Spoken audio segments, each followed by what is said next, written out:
세상을 바꾸는 힘. 최영일의 YTN 뉴스 정면 승부.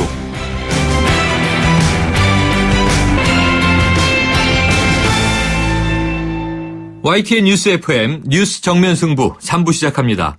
더불어민주당 추미애 대표 체제가 들어선 지 오늘로 닷새째입니다. 이념에 치우치지 않는 광폭 행보를 이어가고 있는 것과 더불어서 당직 인선과 또 개파 간 균형을 고려한 탕평 인사를 하고 있다. 이런 분석인데요. 하지만 강한 야당을 내건 더불어민주당의 새 지도부 등장으로 여야 관계의 긴장도는 한층 높아질 것이다. 또 이렇게 관측이 됩니다.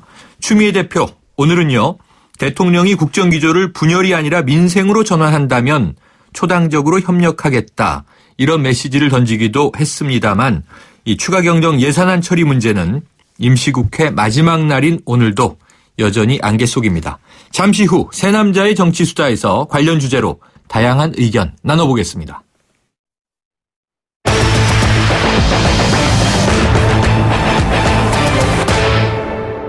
네, 수요 스페셜 새 남자의 정치수다. 이강윤 정치평론가 그리고 소종섭 전 시사저널 편집국장 두 분 나와 계십니다. 안녕하세요.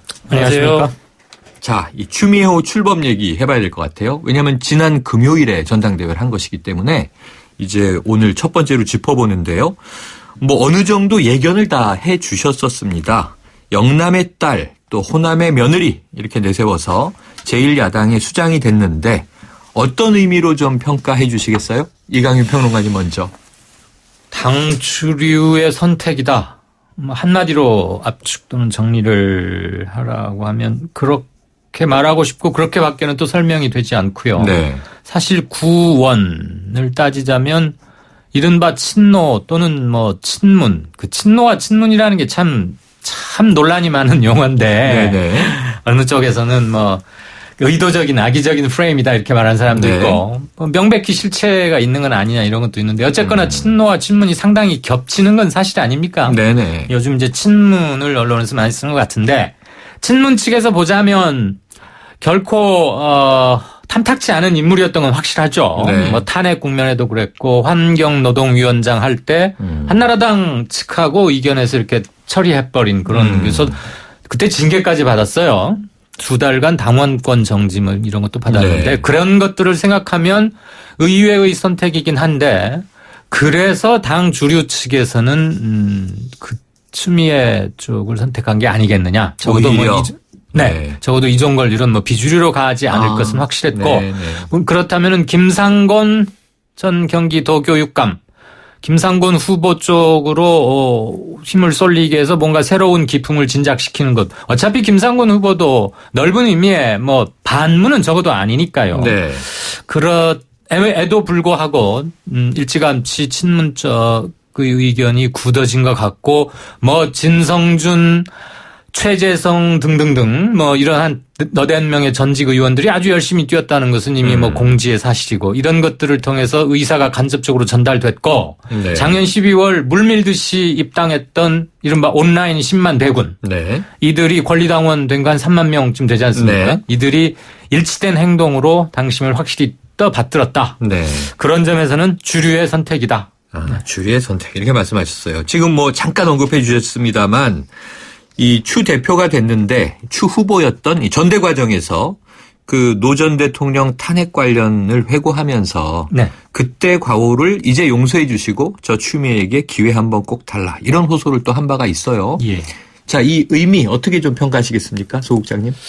뭐 추미애 대표로서는 어쨌건 제일 아킬레스건이 그 문제 아니겠습니까? 경선 네. 과정에서 물론 이제 처음에 뭐 최재성 전 의원 정청래 전 의원 또 백원우 전 의원 이른바 그 아주 친노라고 누가 봐도 이야기할 수 있는 의원들이 네. 뭐 추미애 캠프에 딱 움직이면서 네. 이미 그쪽에 이른바 문심이 가 있구나라는 것은 뭐 공지의 사실이었고 네. 그런 상황에서 이른바 최고의 아킬레스건이라고 할 수 있는 그 문제에 대해서는 여러 차례 추미애 대표가 뭐 반성한다 이런 얘기했고 또 국민들께 사죄한다. 오히려 그랬기 때문에 더 열심히 내가 앞으로 정권 탈환을 위해서 노력하겠다 이런 얘기를 많이 했던 거죠.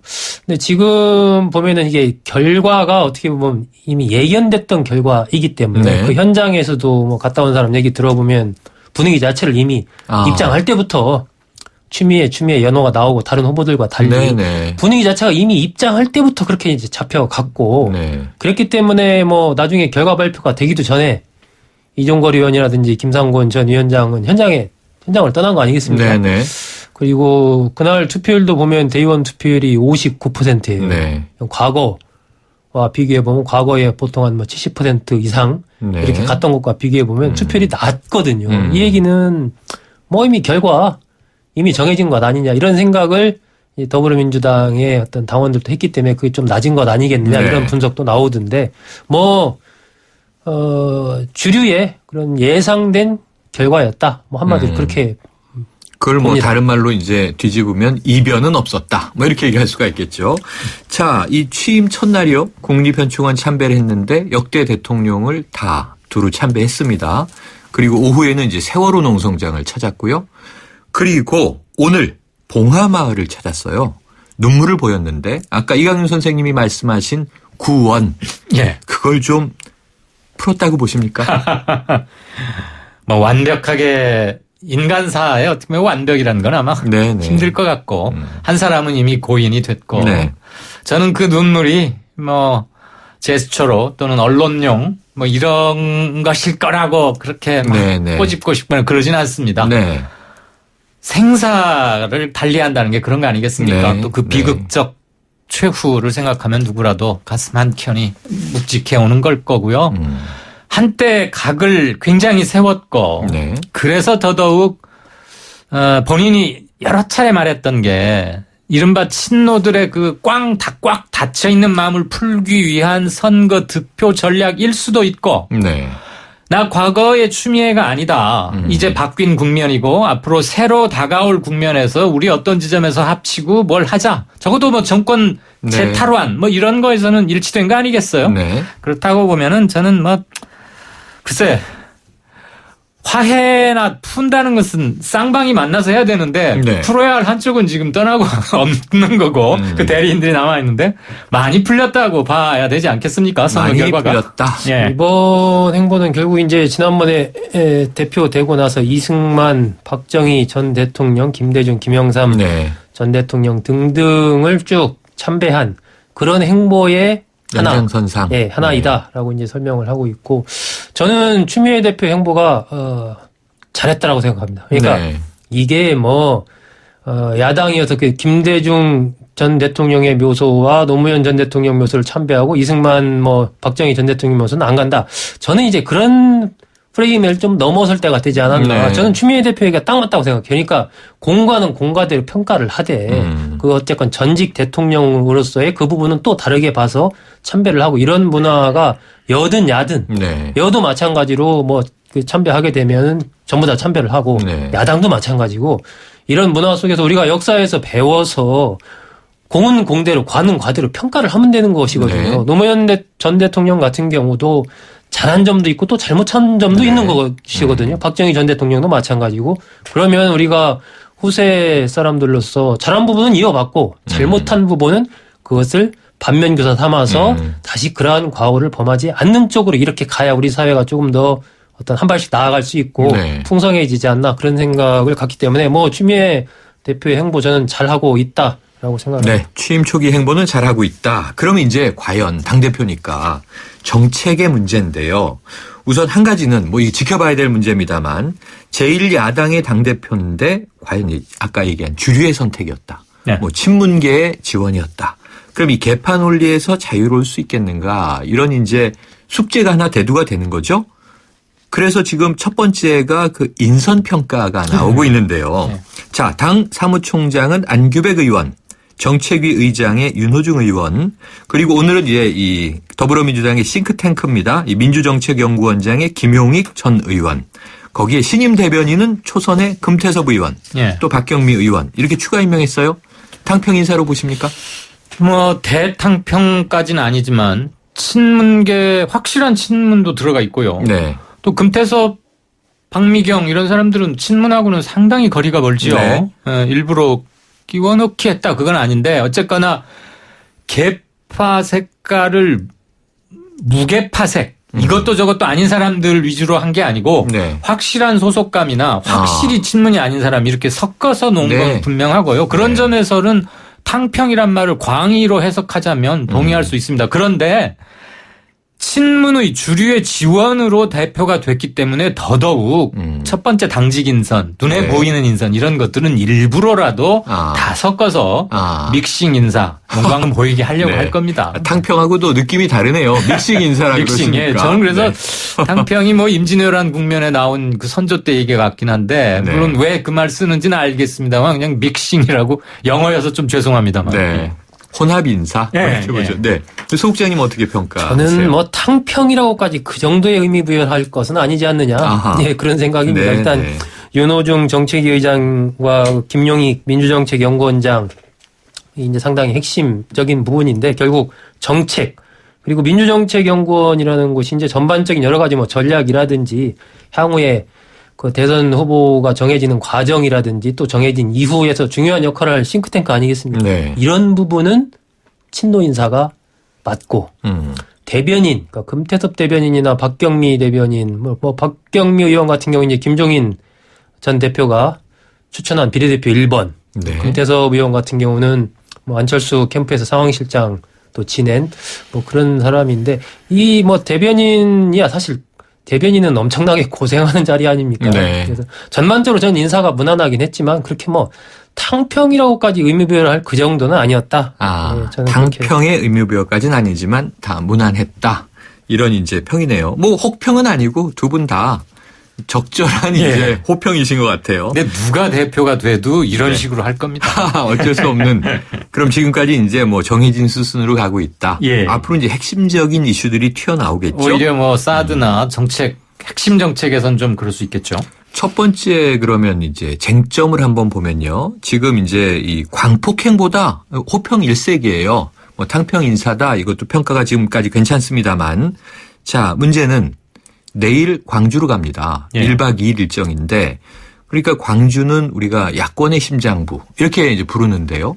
지금 그 야권의 심장부인 호남 광주가 어쨌든 지난 총선에서는 국민의당을 편들었단 말입니다. 이 상황에서 지금 이제 재밌게 볼만한 것이 당대표가 되고 나서 이정현 새누리당 대표와 한번 예방을 받았고요. 예방을 했죠. 그리고 이제 두 번째로 또 국민의당 박지원 지금 비대위원장하고 만나면서 훈훈한 덕담이었지만 뼈 있는 신경전이 펼쳐졌어요. 호남에서 어떨까요? 추미애 대표에 대한 더군다나 호응? 그저께인가 어저께인가 안철수 대표 광주에 네. 가서 지금 네. 1박 2일 하룻밤 자면서 맞습니다. 대선 이것도 띄우고 그랬죠. 그 거의 사실상의 출마 대권 선언. 도전 선언을 예, 했죠.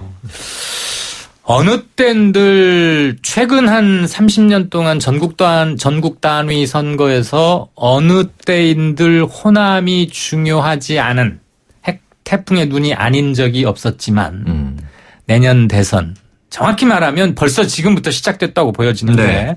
호남이 그 어느 때보다도 중요성을 획득할 수밖에 없는 게 인구 유권자 전체 유권자로 보면 10%밖에 안 돼요. 네. 호남이 충청보다도 오히려 0.1% 포인트 가량 인구 변동이 적습니다. 있었죠. 네. 그런데 왜 10%밖에 안 되는 호남이 왜 항상 중요한 의미를 갖느냐라고 하실 분이 당연히 계실 텐데 네. 이른바 전략 투표라는 것과 호남의 표심이 출향 호남 인사들 특히 수도권과 네. 부산 네. 지역에 일부 가 있는 그런 사람들에게 미치는 영향이 크다는 것. 그리고 항상 정치적으로 중요한 결정을 할 때 중요한 풍향계 노릇을 해오지 않았습니까? 네. 그런데 이곳 호남이 지금 30, 40년 동안 이른바 제1당 지금 더불어민주당의 아성이었는데 그게 급격하게 흔들린 직후이고 그쪽에서 보자면 진공 상태, 네. 국민의당에서 보자면 우리 측의 이제는 새로운 텃밭.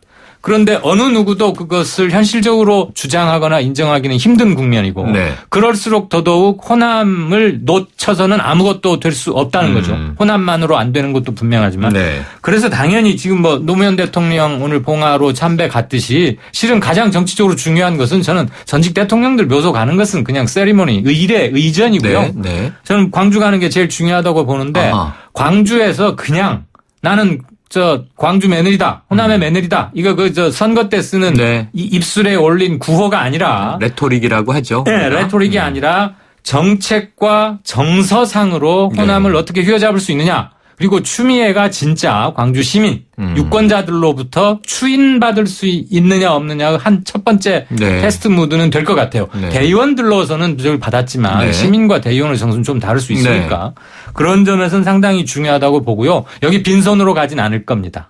신문 기자들 제목 뽑기 좋게 뭔가. 일면에 실릴 거리 하나는 네. 터 내놓을 겁니다. 메시지가 있을 것이다. 네. 왜냐하면 그런 면에서는 요새 재밌는 것이 네. 가락시장에 가서 뭐 참외는 죄가 없다. 뭐 이런 굉장히 언론에서 관심 있게 뽑을 만한 얘기를 많이 던져요. 지금 여기 호남이 네. 안철수 최근에 갔다 왔죠. 문재인은 항상 넌지르 가겠다 그러죠. 이정현 새누리 최초의 호남 대표가 나와 있죠. 네. 그다음에 손학규와 박지원 이광계도 있죠.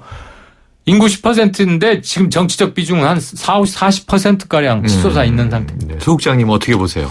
추미애 대표로는 기본적으로 호남 민심을 공략한다는 건 뭐 기본적인 한계가 있는 거죠. 한계가 있다? 그렇습니다. 그건 뭐 분명한 것이고 지금 현재 호남 민심의 흐름을 보면 이 대선 주자 지지도로 본다면 문재인 전 대표가 안철수 의원을 앞서고 있습니다. 네. 하지만 또 정당 지지도는 국민의당이 약간 또 앞서고 있는 네. 그런 흐름이에요. 대체적으로 본다면. 그렇다면 전반적으로 지금 현재 호남 민심이 뚜렷한 확고한 우세를 어느 쪽도 점하고 있지 못하다. 야권에서 봤을 때 그런 상태라고 봐야 될 것 같고요. 저는 이 더불어민주당이 어떻게 하면 호남 민심을 잡을 수 있느냐라는 측면에서 말씀 드린다면 가장 중요한 것은 수권의 능력, 수권의 가능성 아하. 이것을 어느 당이 보여주느냐. 그러니까 네. 국민의당이나 더불어민주당 두 당을 놓고 봤을 때 그 경쟁이라고 봅니다. 결국은 이것이 뭐 추미애 대표든 어떤 대표든 간에 더불어민주당의 후보가 그 사람이 누가 될지 모르겠지만 그 사람이 우리가 저 사람을 밀어주면 정권을 가져올 수 있겠다. 이런 생각을 하는 쪽으로 호남의 민심이 갈 거라는 거죠. 네. 그렇기 때문에 지금 추미애 대표로서는 중요한 것이 이 공정한 어떤 대선 후보를 선출해내는 과정 관리 있지 않습니까? 네. 그러니까 그 대선 후보의 규칙을 만드는 거, 과정 관리를 정말 어떤 친문이라고 지금 통칭이 되니까 그런 쪽에 치우치지 않은 공정한 관리를 해내야 된다는 거. 이게 굉장히 중요한 겁니다. 네, 그러니까 네. 김부겸 의원도 최근에 그런 이야기를 했고 맞아요. 또 추미애 대표도 당선되자마자 공정한 관리를 하겠다고 한 이유가 거기에 있는 것이거든요. 그 얘기가 왜 중요한 거냐면 결국 현재 더불어민주당 현재 상태로서는 안 되고 이게 중도의 플러스 알파 외연 확장을 해야 되는 문제가 있기 때문에 네. 그것에 성공하느냐 여부가 결국은 호남 민심을 가져올 수 있는 여부와 바로 연결이 되는 거죠. 네. 자, 이게 시간 3부가 거의 다 가고 있어서요. 짧게 마지막 중요한 질문 여쭤볼게요. 사드 배치에 대한 더불어민주당의 당론 문제입니다. 지금 김종인 대표 체제에서는 이제 전략적 모호성 오다가 추미애가 되면 사드 배치 반대 당론 정할 것이다 이런 기류였는데 네. 약간 지금 스탠스가 바뀌는 듯도 해요. 어떻게 보세요? 선거 기간 중에는 그 말 힘주어 했고 당선 강성으로 직후에도 네. 당론 추진하겠다고 했는데 네. 하루 지나면서 그 뭐 당대표 내가 정하는 거 않지 않느냐. 네, 그거 네. 사실 너무 원론적인 얘기예요. 그렇죠. 그 하나만 한 소리인데 살짝 한 발 빼는 거 봐서는 자기가 적어도 무슨 잔다르크처럼 뭐 앞서서 깃발 들고 내 뒤를 따르라는 안 하겠지만 네. 이거 가지고 크게 국회 운영 다른 것과 결부시키지는 않겠다는 것을 한 자락 까는 걸로 보입니다. 네. 그렇지만 사드를 그냥 물렁하게 넘어갈 것 같지는 않아요. 아하. 어떻게 보세요? 일단 추미애 대표는 이제 하나의 그 명분 이걸 찾기 위해서 2일날 의원 워크숍을 하지 않습니까? 네네. 그 워크숍 결과에 따르겠다. 경선 과정에서 나는 어쨌건 반대하는 그 입장을 밝혔지만 네. 그래도 대표가 된 이후에는 내 마음대로 하는 게 아니고 의원들의 어떤 총의에 따라서 하겠다라고 일단은 좀 그렇게 좀 시간도 벌고 명분도 찾기 위해서 그렇게 해놨기 때문에 네. 2일날 의원 그 연찬회 그 의원총회 결과를 좀 보고 나야 구체적인 그게 좀 나올 것 같고요. 아까 호남 민심과 관련해서 한 가지만 더 말씀드린다면 최근에 국민의당이 이른바 문재인 전 대표의 동진 정책을 이야기하고 있습니다. 네.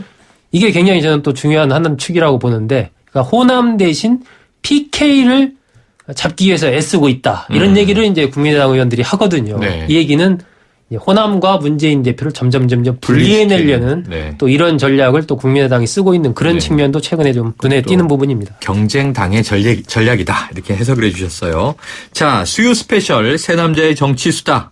이강윤 정치평론가 그리고 소종섭 전 시사저널 편집국장 두 분과 이야기 이어가고 있습니다. 여러분, 자주 움직여야 합니다. 하루 종일 앉아있는데 어떻게 3초면 충분합니다. 책상 교체 없이 바로 올려 사용하세요.